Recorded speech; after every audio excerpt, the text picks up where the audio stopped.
What's up, everybody? How you doing? And well, it's already October. I made a promise of doing this review, so as you know, we're in October, so you're waiting for, hey, what are your reviews for these Halloween specials? Oh, you're getting a 2-for-1. And this is actually from what I already mentioned before. How many of you grew up in the 90s, heard of a show called Family Matters? Oh yes, we're talking about Hit. So we're going to talk about Season 8. Oh, we can't have one without the other, because it's two. Season 8's Stevil from 1996, and Season 9's Stevil 2, this time, He's Not Alone, from 1997. And I think this was the hype, because a year before these episodes came out, a certain show called Goosebumps came out from a year before, in 1995, with their episode, Night of the Living Dummy 2. Yeah, now you know where this is going. Even though it came out in 1995, right after that, you know it's already a trend, and I gotta keep checking something, because through the years, and yep, I was right. And after that, 1996, guess what? Not just Stevil and Stevil 2, during that time, Goosebumps also released their other episode, Night of the Living Dummy 3, in Season 2, so, we're getting doubles. So yeah, I don't know if they were, okay, because Stevil came out in no, I'm talking about the second one, 1997. The other one, the first two of Goosebumps, you know, Night of the Living Dummy 2 and 3 came out in 95 and 96. While, let me see what else. Oh, never mind. In 1997, Bride of the Living Dummy came out, so, yeah. So you have Living Dummies 3 and Bride in the same year as Stevil and Stevil 2. How interesting. But yeah. So this is an interesting one to review on both of them, because one, okay, to tell you the truth, I never seen Family Matters, but these two episodes got me off guard. Like, I'm like, what the hell? Plus the nostalgia right there, like they usually decorate the house, you know, the Winslow house with the Halloween decorations. Man, that's what I call good touch right there of nostalgia. But yeah, let's continue. Before we begin, did you subscribe? Did you hit the bell? Sorry, did you hit the bell? If so, let's hope you don't have a ventriloquist done, because if you do, well, it's on you. So yes, we're gonna start with the first one, Stevil from Season 8, 1996. So yeah. It breaks the bat with an iconic intro where Steve says, "This episode..." Sorry. Let me go back again. "This episode of Family Matters is a little scary, so you better want to watch with somebody very brave." Then, of course, we got 3J and Richie saying, "Don't worry, we have your back." Which, of course, it's okay we keep the lights on. And here's something else. I'm like, wait. Does the second one have a different one? Nope, they just reused the first one. No joke. I have to watch both of them, seeing if they're both the same. They're the same. Even, I think it was Richie, or no, 3J. He's wearing the same outfit as in the first part, so they're using the same intro for both of them, which is actually, even the background decorations, I have to look in the background decorations to see if there's any changes. Nope. It's the same thing, all of it. But yeah, let's continue. Let's talk about the first one, because of course, this is going to be pretty interesting. So of course, it's Halloween time at the Winslow household, because, to tell you the truth, this wasn't even their first Halloween special. Their first one, I can't remember which one, it's like more ahead of the episodes. So these were their second and third ones. So yeah, of course, Steve shows the whole Winslow family his lookalike ventriloquist dummy, which of course, let's just say, I think, I think it was Eddie, who was hey, it takes one to know one. Of course, that's him being an ass, but hey. Of course, guess what he does? Let's just say, there was a storm, and of course, it brings the dummy back to life when he gets hit by lightning. Which, of course, let's just say, it gets pretty weird. And also, the damn thing's walking on his own. But yeah, they have a little performer walking. But still, damn. And there's some fun facts about these episodes. At the end of each video, they actually show you behind the scenes of how they done it. Like, literally how they done it. Like, how they did it with the dummy and all that and everything, including the special effects. Which will explain what were the punishments, what Stevil did to the Winslows. Oh boy. It gets pretty interesting. Well, let's continue, shall we? Of course, when the lightning struck the dummy, it moves like a plywood Brian. Then Steve wakes up, closes the window, and sees the dummy moves his head like he was seeing hallucinations. His eyes were open, and he goes back to sleep. He sees the dummy vanish off the chair, pops up on Eddie's bed, and he says, "Hi." And he was shocked. Yeah, I'm like, what? Okay, the first thing I see, does this remind me of Ted, like, you know, his friend watching him to be alive? Of course, the parents start freaking out, like, "Hi, I'm your new best friend." Yeah. Oh boy. Let's just say things go south. Right after that, he runs down to the Winslows, which there's Harriet, Carl, and also the other, I think what was her name? Try to find Estelle Winslow, so that's be the other aunt. Explaining that, "But Debbie's alive, but Debbie's alive!" Of course, say, "Man, you lost your mind." Of course, he puts the dummy down, and he talks to himself, "Maybe I have lost my mind." And the dummy says, "No, you haven't." and it's like, okay, I'm losing it. I'm losing my mind. I'm losing it. Okay, I'm going to repeat myself one more time. After hearing that, he gets up. He says, "My name is Steven Urkel. I love cheese. I like polka. I'm perfectly insane." He turns right around. The dummy's up. He starts moving his eyebrows like, "Hey, buddy." He turns around. He repeats again. And then when the dummy says, "Hey, Steve." "Yes." Boo! Yeah, he just runs screaming like a little girl. I haven't seen a dummy alive before. You know what's funny? When he runs up to the room, he puts a chair on the doorknob to block the door so the dummy won't try to push the door in. He goes back, grabs some tape, and starts taping the door, like literally, you know the type of tape, the small one? Yeah, in small pieces. And where's the dummy? He's climbing up the window. He doesn't even notice. He's right there about to climb up the window. It's just like, huh?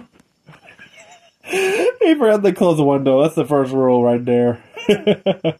He managed to climb up, and he actually compliments Steve. "Good job." "Oh, thanks." Yeah. Seriously. You think you hold that tape? We'll hold him in outside. Don't break the damn door down. And that's actually going to come bite his butt in the sequel. I am not joking. Now, of course, the dummy tells him, "Hey, relax, sit down, take a load off." Of course, Steve confused, first of all, how the hell the dummy comes to life after the lightning strike? I thought we turned to firewood. No joke. Of course, Steve says, "But you're made of wood. You can't walk. You can't talk." And guess what? He just throws this little tidbit. "No, but I sure can't dance." And of course, he starts dancing Hispanic music, like the hand on the chest and one hand up. You know, the typical Hispanic Mexican music dance. Catching Steve's surprise, like, okay, he can dance. And his quote, in his words, "It's official. I have gone insane. I need to lay down." Of course, he tells him, "You're not insane. You just got what you wished for." And Steve says, "What I wished for?" "Of course. You want me to talk? There you go, bucko." Yeah. Remember, kids, be careful what you wish for. It might come back and bite you in the ass. Permanently. And when Steve asks him why did you didn't talk in front of the Winslows, and his simple answer, "I don't like the Winslows." I just like how Steve's actually praised the Winslows, calling them the finest family in the whole wide world. I'm like, seriously? I know you love them, but do you rank them that high, like the whole wide world? But hey, that's his, not mine. Go figure. And the dummy's response? Oh, I know. They just make me sick. And of course, his plan? Well, they're in the way. I had to just get rid of them. And of course, when Steve reacts to his plan, say, "You're not good, you're evil." Evil? I like that. For now on, I'm Stevil. Yeah, literally no joke. And lightning flashes, like... Of course, after that, let's just say Steve did not take that kindly. And I guess after they go downstairs, we see Carl letting Richie and 3J out to go trick-or-treating before it gets rain again. Of course, then T tells them, "Do not eat your candy until I look at it like a confiscation." And of course, they say, "We know, but we're eating while you're not looking." Yeah. Of course, Steve tells Carl that everybody can relax because he locked Stevil, which, who's Stevil? Oh, the dummy. He locked in the trunk.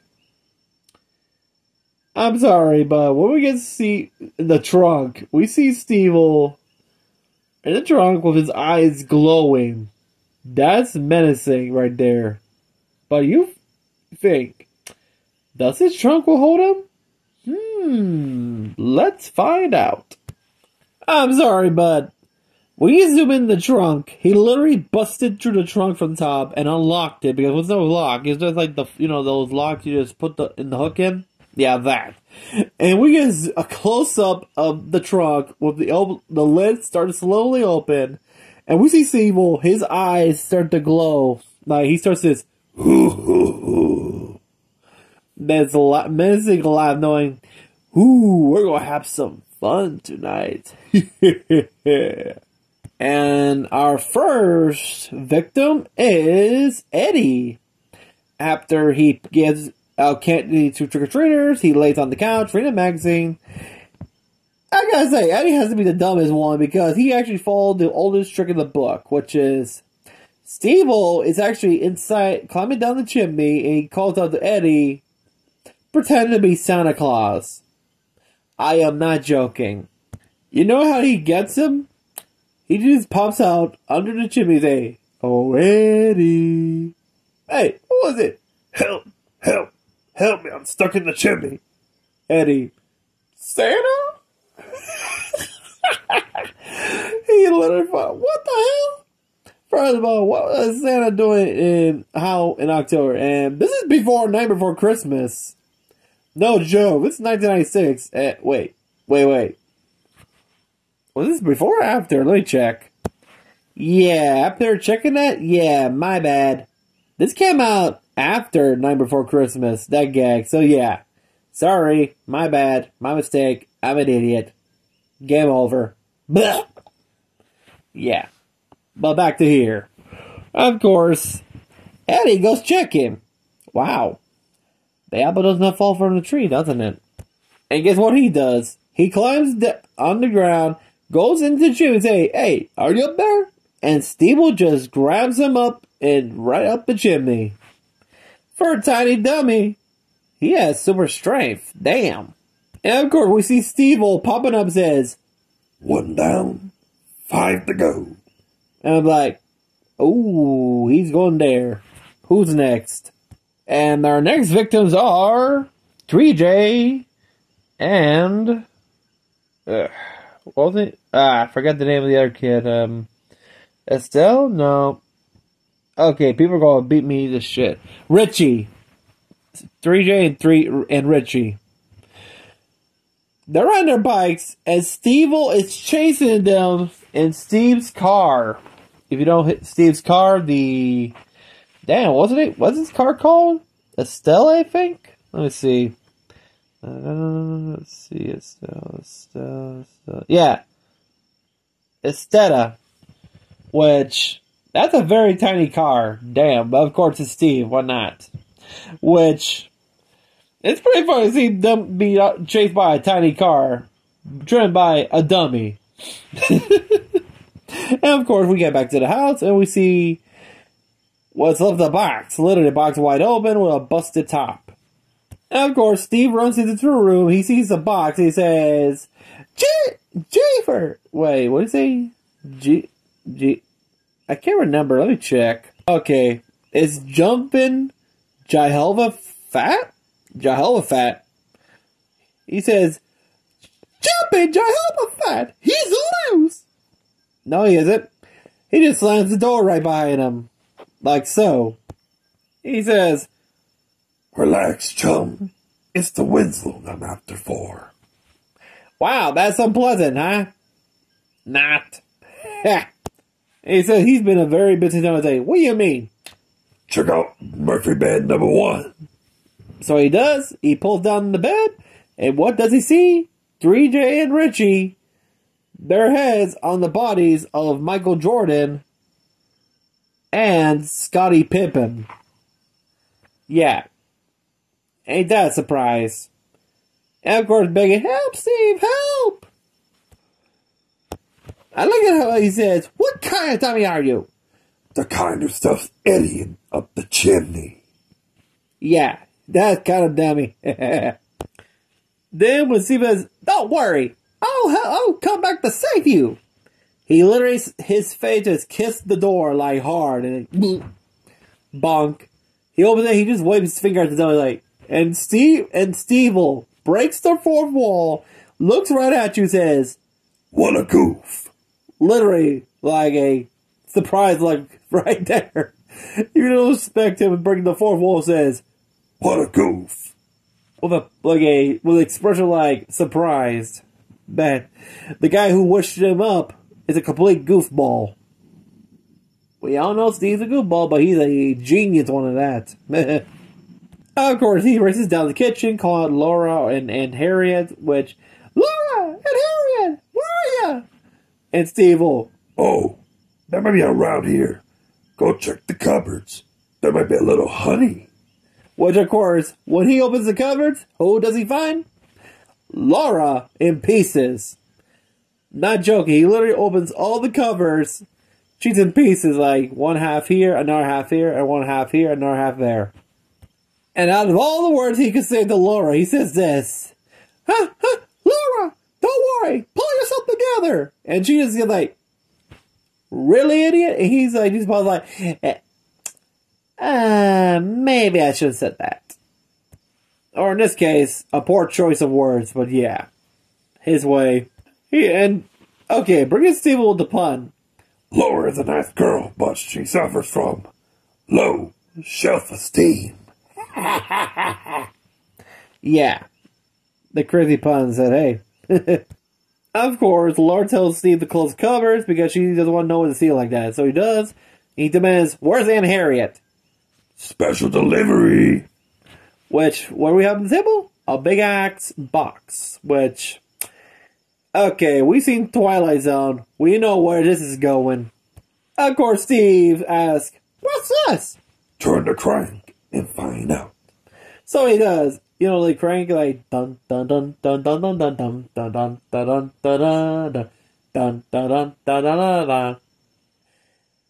I have to say this line, it's actually pretty funny. Pop goes Aunt Harriet.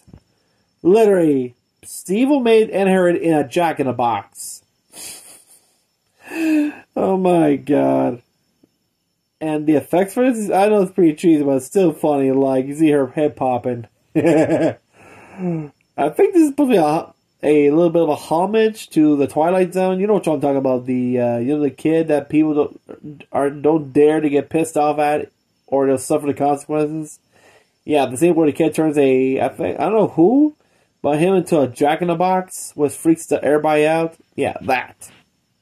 And what Stevil says? I knew she'll pop out somewhere. Good grief. Then Aunt Harriet, with the gall, says, Steve, give me a baseball bat. I'm going to knock this dummy upside his head. Which, How? You're Jack in the Box. You have no hands. And of course, Steve pops out. In your dreams, bozo.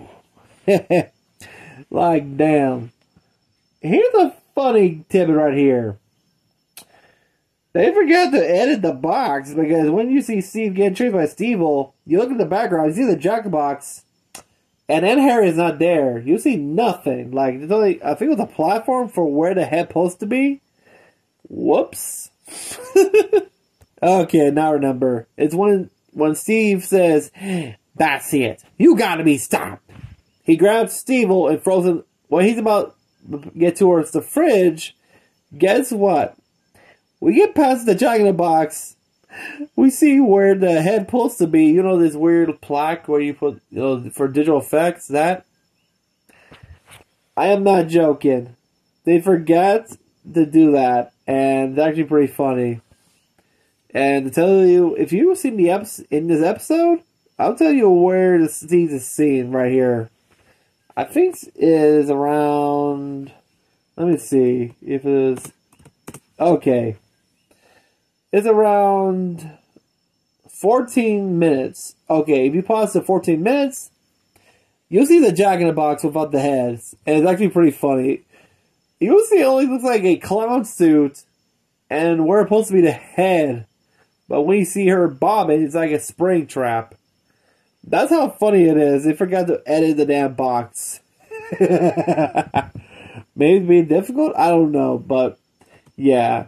We also see Steve shoving Steve in the fridge. And Steve saying, "Not there, not there."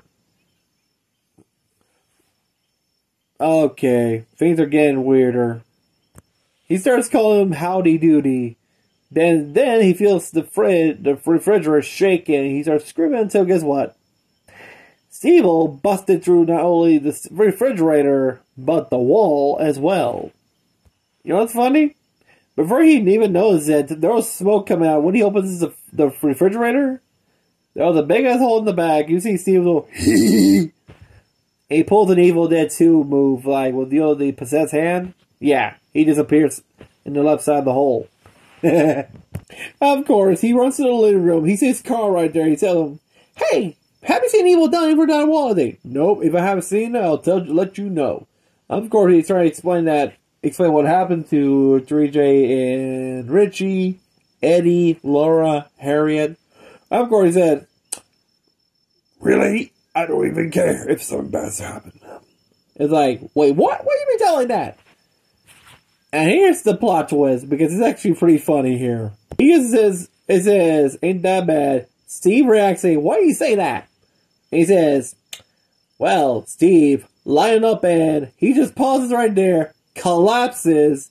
Stevel's right there says, "Go with the flow." Stevil had just pulled a Killer Clowns from Outer Space skit move here. For those who don't know about the film Killer Clowns from Outer Space, there's a scene where the police chief, the one who doesn't believe everybody saying they're being attacked by clowns, like killer clowns, guess what? He gets murdered and I forgot the name of this clown. He's a big guy. I think he's Jumbo the Clown, I believe. But people will know which clown I'm talking about. The big guy that he tried to put in the cell up to where he gets killed. Right there. The clown turns him into a dummy. Like, literally, he has his hand up his back. And when he takes him off, he wipes his hand because it's covered in blood.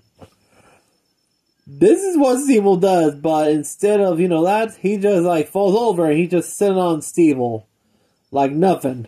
I didn't even notice until you realize, hey, he's pulling this Evil Clown from Outer Space gag here. That's actually pretty cool. No, scratch that. He didn't kill Carl. He just have him under his spell, like, he can control him, like, he just, like, watch. Today, I took my wife to the islands. Jamaica? No, she wanted to go. He like his own personal dummy, kind of like Sloppy when he turns Zane into a dummy. Kind of like that, but not full conversion, like a full ventriloquist, like only hypnotism, like that.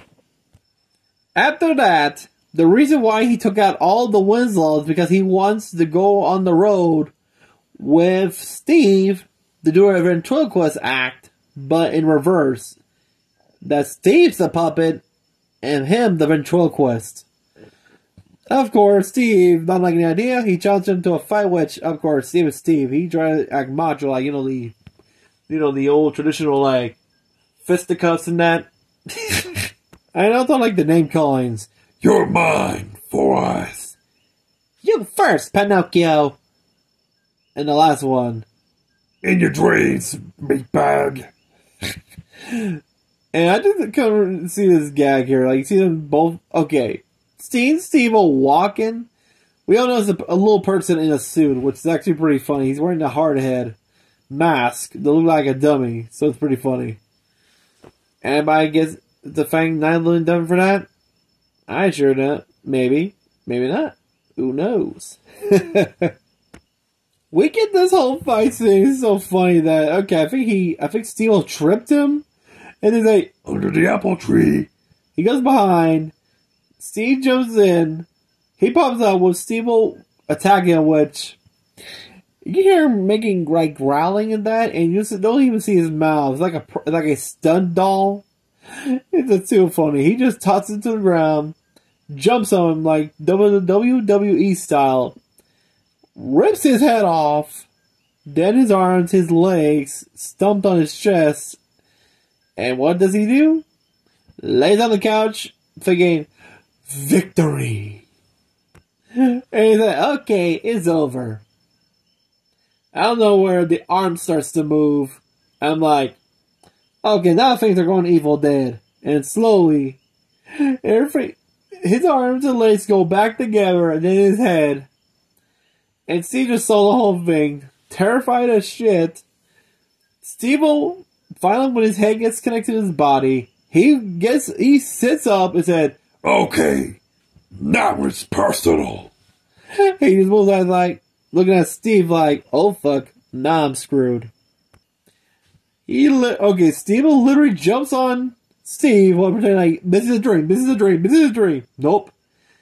And Steve ends up choking Steve, like literally, until you realize it was actually a dream. He's screaming, like, thrusting, and Eddie comes like, hey, Steve, wake up. He grabs a pillow and smacks it on him to wake him up. Of course, it was a dream. We see, the dummy sit on the chair like nothing happened. And then he tried to tell him, man, you need therapy. And like, I do? And guess what he does? He grabs the egg. He has an egg beater. Like, why is there an egg beater in the bedroom? He's about to give a scramble lobotomy. And again, turned out to be another dream. Which, damn, a dream and a dream and a dream. Ain't that weird? Which, of course, let's just say after he wakes up, freaking out, Eddie comes up like, damn boy, why you keep getting nightmares on each holiday? It's like during spring, you got a dream that the Easter Bunny just bitch slap you and turn you pink. And in Thanksgiving, the turkey stuffed you. Yeah. After that, he said, man, next time, I wear stale pants. And they both leave the room, and we get a close-up of Stevil, while doing nothing with the end credits. And that's it.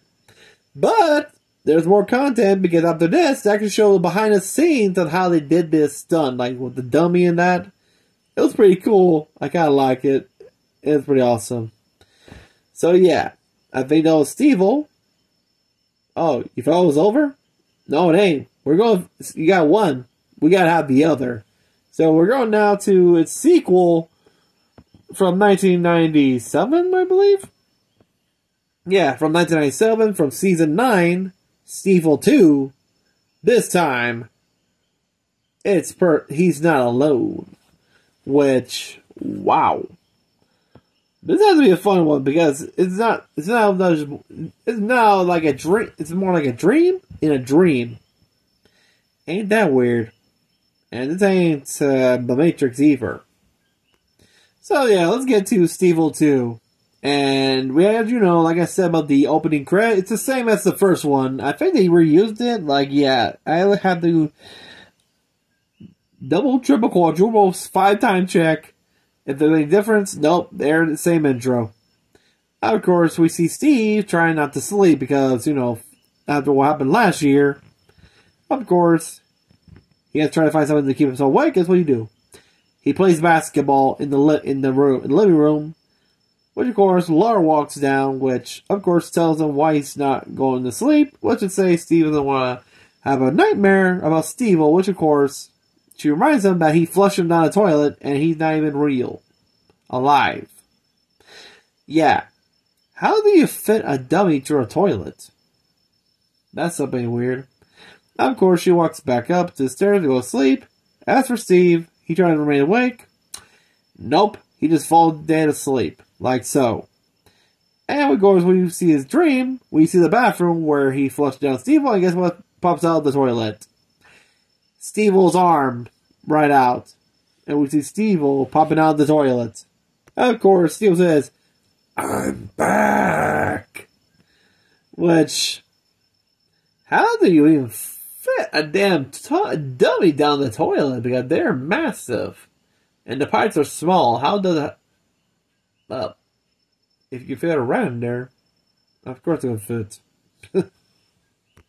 Of course, we get cut through Steve, like, I'm sorry, but he's eating a box that has lots of crackers. And another container says tub of cheese, like a whole tub of cheese. How big? Damn, bigger than your average tub. Like, you don't need these plastic tubs. I'm talking about the big ones. Yeah, that tub of cheese. He's literally eating crackers and cheese to keep him awake, even though he's dreaming. I just like to say lots of chicken and tub of cheese, which I guess the top cheese and it's like only half of the top of cheese, not the full damn. Imagine a full tub of cheese, that'll be massively heavy. After the crackers, just one bag, that's it.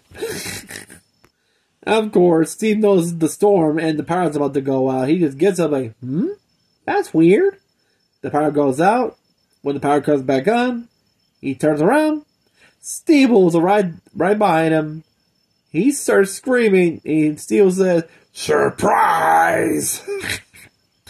And also, I like how they changed his clothes. Like, the last time we saw him, he was wearing the exact same clothes that Steve was wearing. Now he's just wearing jeans and an orange long sleeve shirt, button shirt. While Steve is in his jammies with a bathrobe on. Imagine Steve wearing the same thing, like he just came out of the shower with a bathrobe, like, huh? Well, he came out of the toilet, of course he needed to dry himself up. Damn. It seemed like, it's you! It's you! Well, no, damn, bone butt. You flushed me down the toilet. I spent the whole damn year bobbing for rats. Damn, bobbing for sewer rats. Whew. Are you sure that's not in New York? Who knows? I just love this half here because this is one thing that made me laugh. When Steve asks, "What do you want?" Not much. Just your soul. And Steve says, trying to make a compromise, like, "Hey, why do you take the guy next door? He's a lawyer. He doesn't need his." Like, damn, throwing shades up from a lawyer. I know there's lawyers that be crooked, but damn. Yeah, there's some lawyers that don't even have souls. Yeah, go check. Of course, Steve will like, "Well, I cannot just settle with any soul. Just yours." Of course, Steve falls on the chair, screaming like a girl, and Steve jumps on him and said, "Now hold still. This is gonna hurt like the dickens." And this weird green light, like lightning, starts to come out of Stevil's eyes and head towards Steve while he's screaming, trying to possess his soul. And of course, we get a wake-up call because, as you know, he's dreaming. And he just wakes up like nothing happened. Okay, he wakes up. He's like, huh, huh, huh, and checking the pillows. Of course, we get the credits like Stevil too. This time, he's not alone. And of course, we see Steve give out candy, and of course, I think they brought the little girl from the last one. She was dressed as a princess, now she's dressed as a witch. You have the little black kid dressed as Superman, and the other one dressed as a white kid dressed as a cowboy. It's pretty cool. They actually have somebody dressed as Superman, and glad that DC ain't coming for their asses for a lawsuit. But hey, come on, it's Halloween. Get it over it. Of course, Steve and Steve, he gives them one each a piece of candy, which of course, hey, no, thank you, and they just throw candy at him. Of course, we see Eddie dressed as Don King, and Laura, an alien, which Steve mistakes. Wait a minute, don't tell me. You're Don King, and you're Mrs. King. Yeah, Don King's wife is an alien. Okay, and Eddie says, well, you only got half of it right. Well, it's the reason why Eddie's dressed as Don King, because he's going to his fraternity Halloween costume contest, so yeah. Bro, no fair. Dude, I was part of a fraternity that we formed while I was in my bachelor's degree here in Puerto Rico from my university. Dude, if we had like fraternities, like actual ones here in Puerto Rico, like each university, I think the Halloween parties, well, scratch that. I think the Halloween parties were way worse because one, people be inviting shady shit people into parties, and yep, it ruins the whole shit for everybody. I prefer going to the U.S. At least the Halloween parties there would be more fun. And of course, everybody knows who's everybody. And knows you invite something shady, it's on you. Of course, two girls, like, you know, the ones you see in the boxing matches and present round 1, round 2. Yep. Are you ready, Mr. King? I'm like, damn, man. You got your 2 escorts, ain't ya? I like it how Eddie starts talking in this accent, like, okay, I never ever heard I know Don King, I heard of him by name because of a certain reputation he did to a famous boxer, Mike Tyson. Yeah. After his trainer died, Don King took over and kind of screwed up his, you know, what happened after that.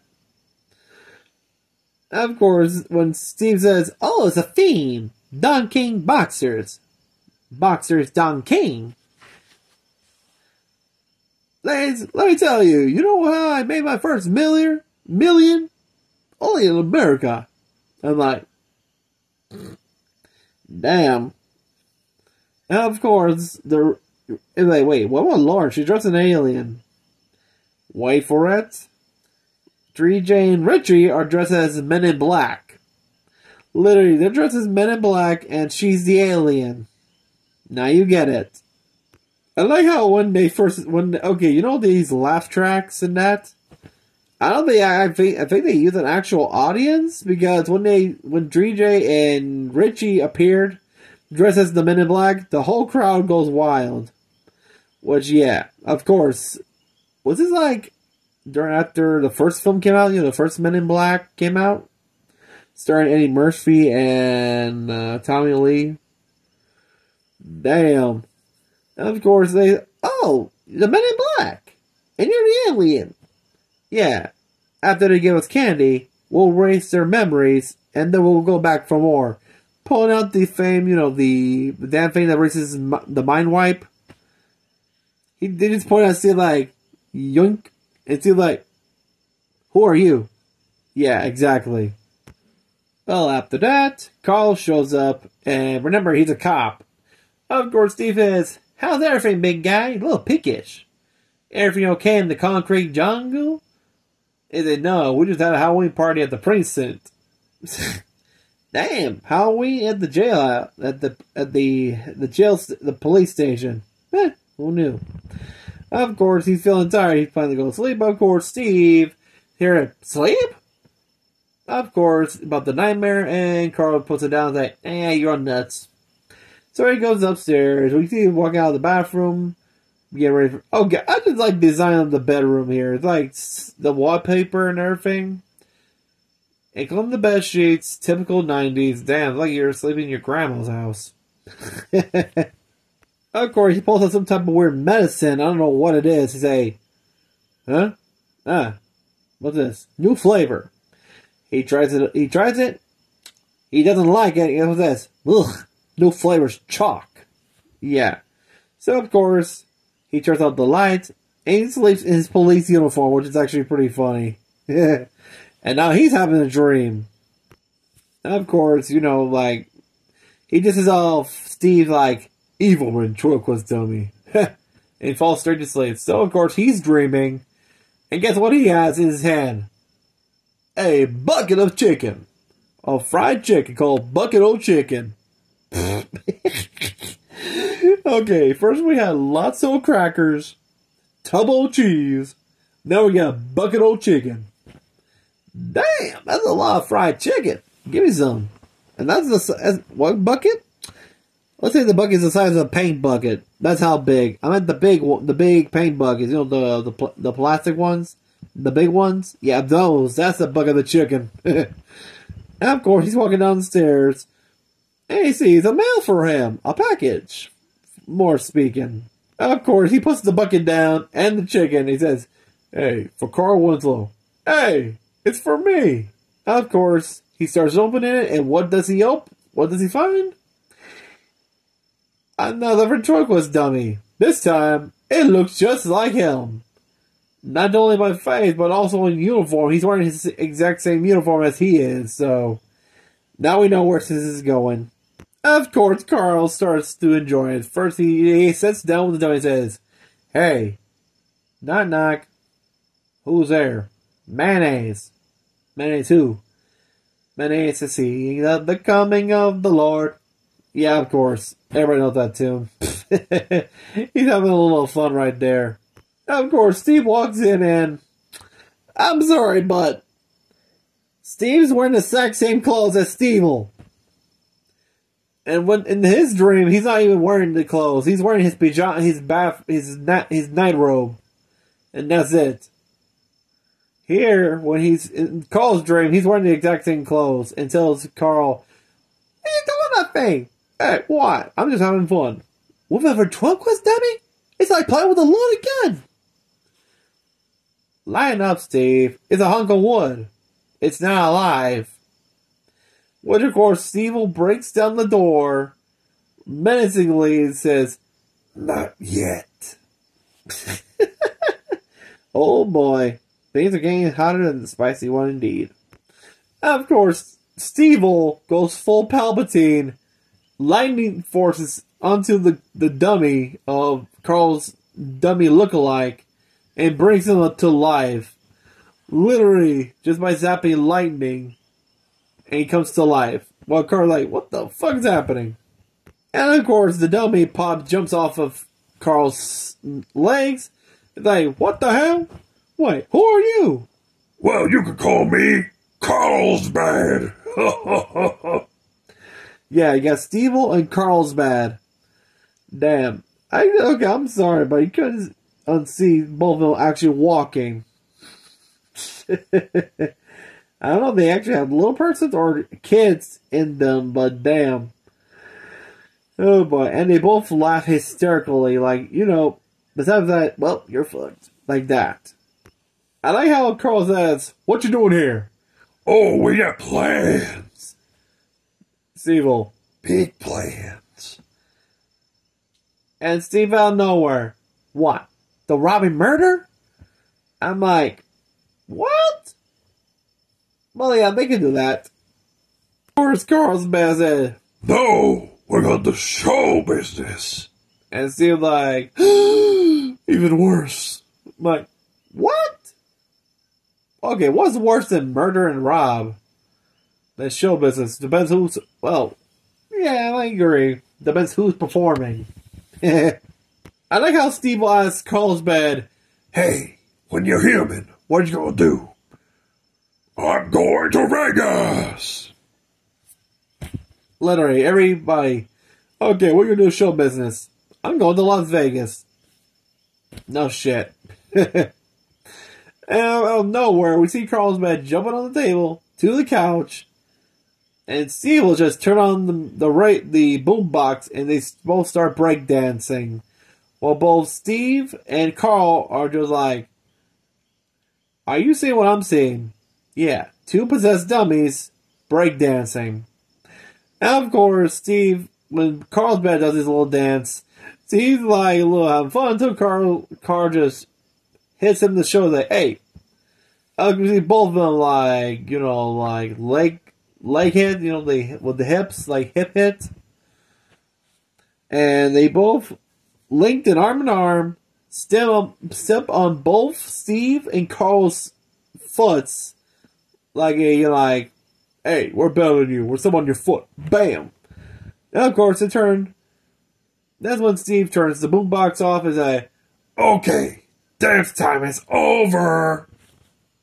"Oh yeah, I forgot. Stevil did the moonwalk."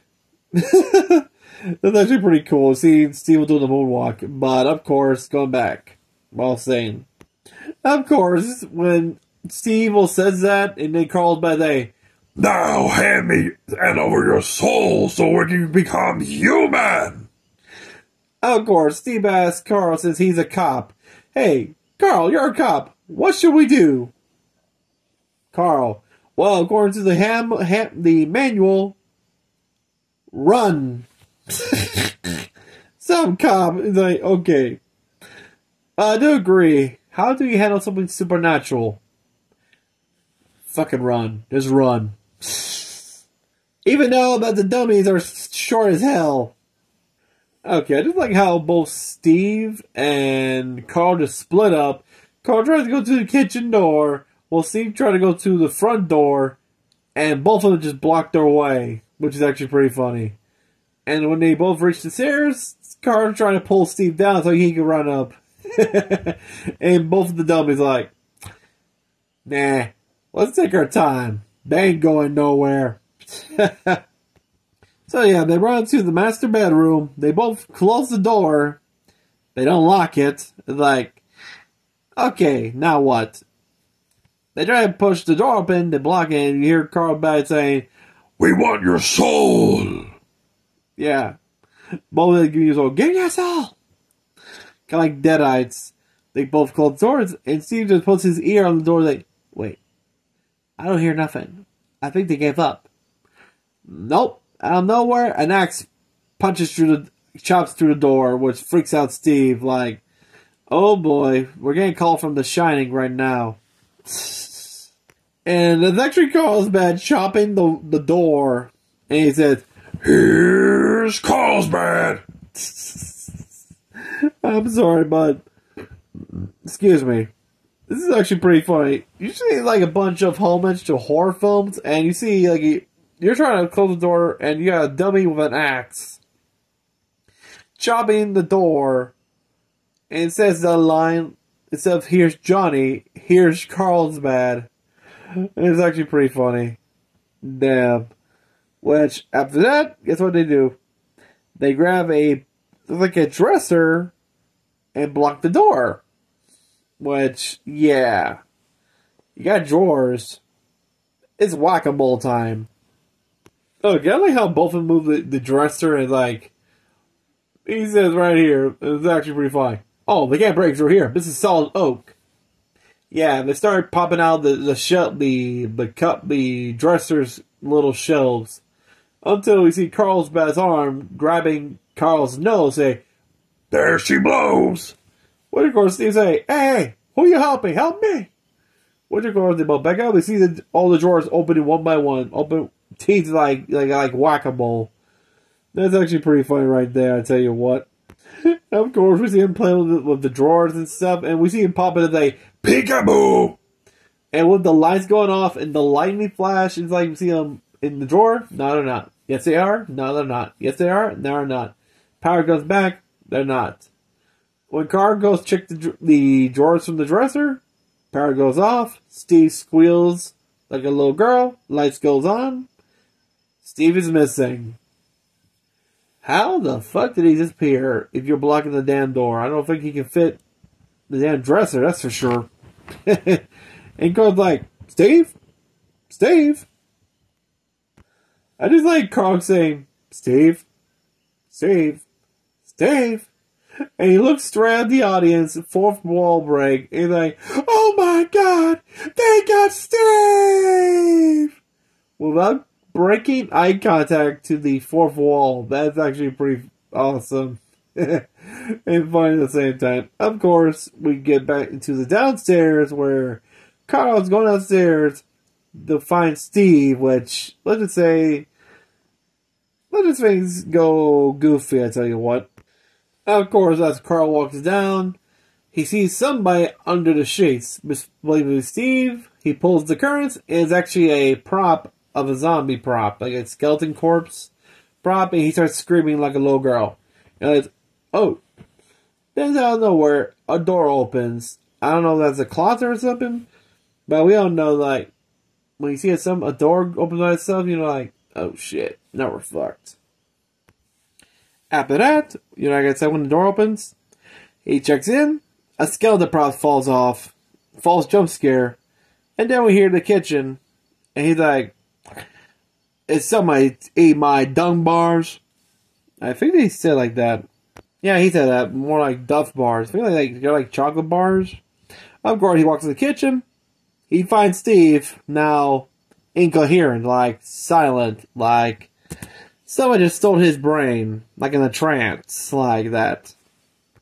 Of course, when Carl says sees the storm hitting, the lights flickering on and off, he's like, what a terrible night! When will this end? Lights come back on, and we see Carl's bed in Stevil. And Carl's bed like, soon, one soul down, one to go. Which turns out, Stevil has Steve's soul. How we know? He started talking like Steve, and Steve was like, do I look pretty with a human soul? Now you have a human soul, how about you stop being evil? Oh, I'm still evil. Now, I feel guilty about it. Oh boy. The look like, huh? Yeah, that's what I feel, huh? Of course, Carl's about to say, wanna get my human soul? It's roll to Vegas. You evil monster. Thank you. Figure it out, ladies and gentlemen. Of course, Carl like, oh, you ain't taking my soul. I'm gonna fight you to death, boy. And Stevil, oh, you gonna be difficult? You got it. And of course, we have a little 2-on-1. Both Steve on the bottom, Carl bad on the top. Damn, it's a rumble match right here, ladies and gentlemen. Whoo boy, you can't miss it. You have both of them trying to tackle Carl.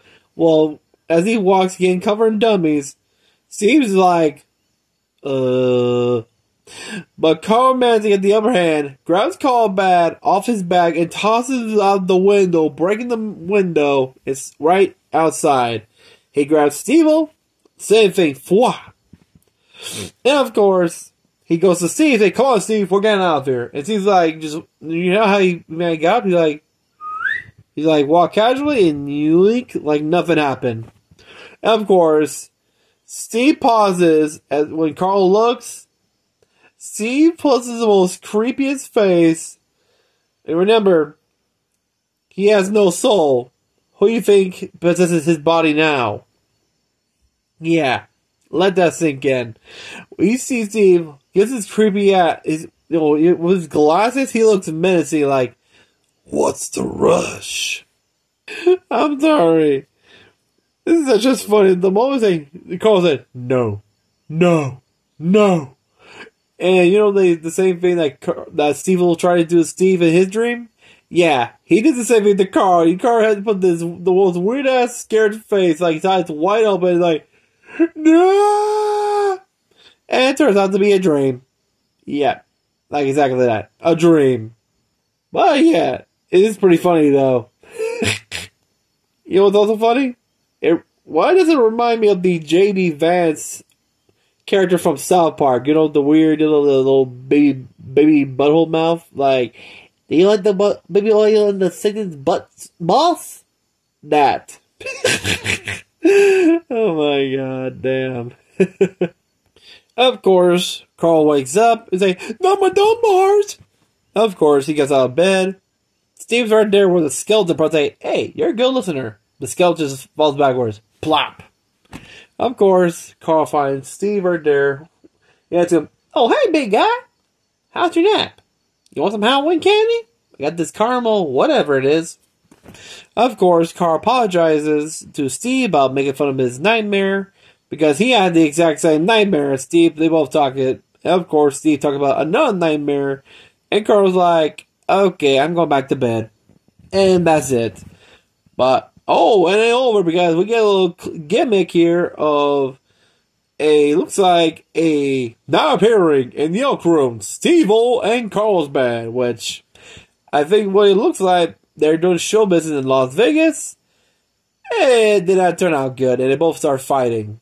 And yeah, I think that was it. That's it. But yeah, that was it. I think this is it for my thoughts on Stevil and Stevil 2 of Family Matters.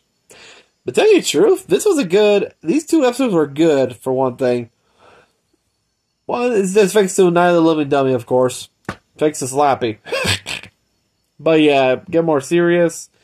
Including the effects on how they deal with Stevil, which we already know. They didn't show it in the second one, but we already know how it's going to work.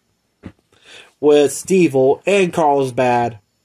But yeah, I think that'll be it for today, and I hope you people enjoyed this review.